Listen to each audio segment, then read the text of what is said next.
কাপুরুষে পরিণত হচ্ছি তার প্রমাণ দেয়া। অতএব বিনয়ের সাথে অনুরোধ জানাবো, কথা বলুন, আওয়াজ তুলুন। তা না হলে আগামীকাল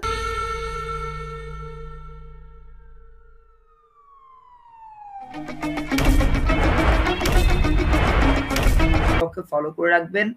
মমিন মাহাদি ইউটিউব চ্যানেলটি সাবস্ক্রাইব করবেন। থাকবেন নতুন প্রজন্মের প্রতিনিধিদের সাথে।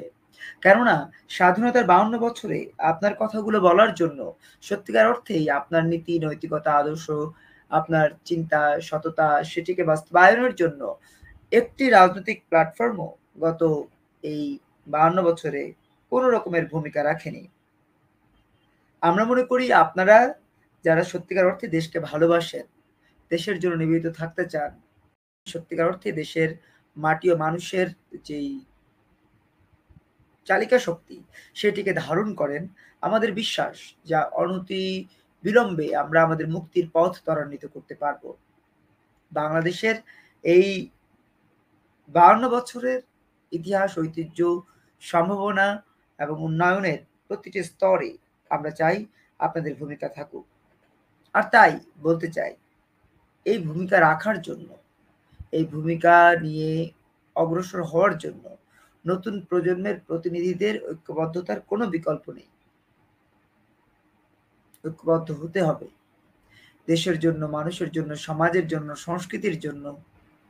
আর তাই নতুন প্রজন্ম বরাবরই আপনাদের কাছে অনুরোধ জানিয়েছে, আপনাদের কাছে আহ্বান জানিয়েছে ছাত্র যুব জনতার দাবি বাস্তবায়নের জন্য আওয়াজ তুলতে।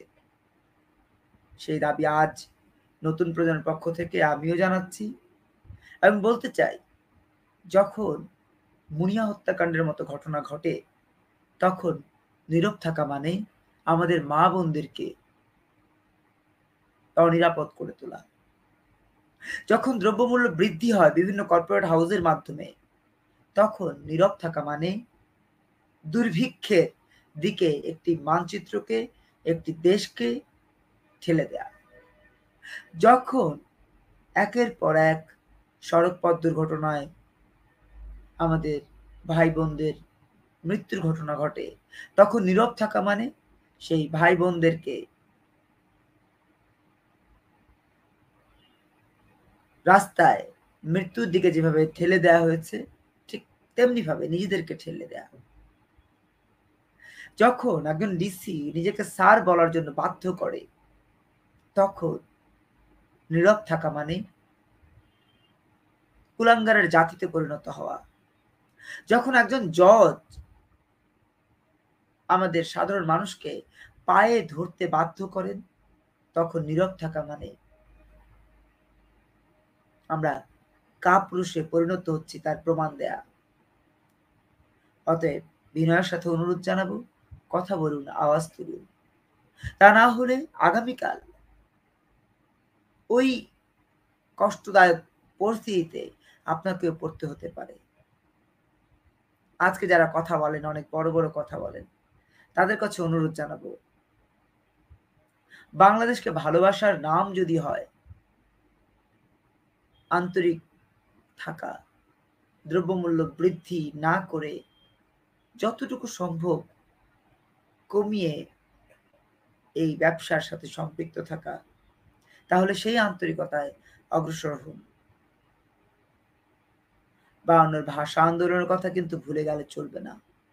তারা রক্ত দিয়েছেন, তারা জীবন দিয়েছেন, তারা প্রমাণ করেছেন, নিবেদিত থাকলেই বিজয় আসবেই।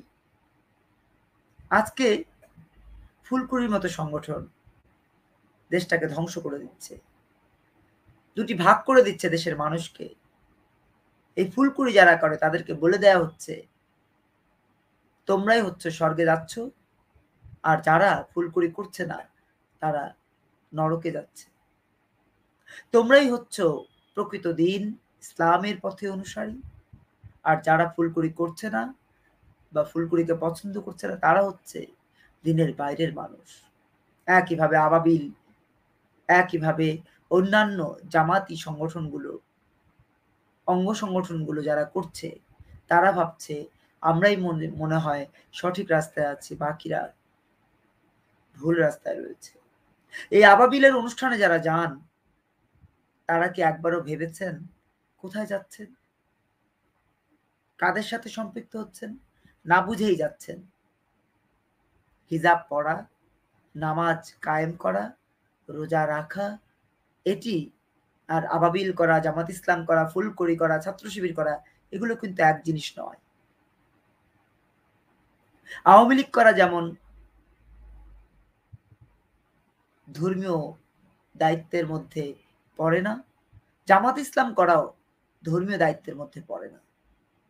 যারা বলেন জামাত ইসলাম ধর্মীয় দায়িত্ব তারা ভুল বলেন, তারা ইসলামের অপব্যাখ্যা করেন।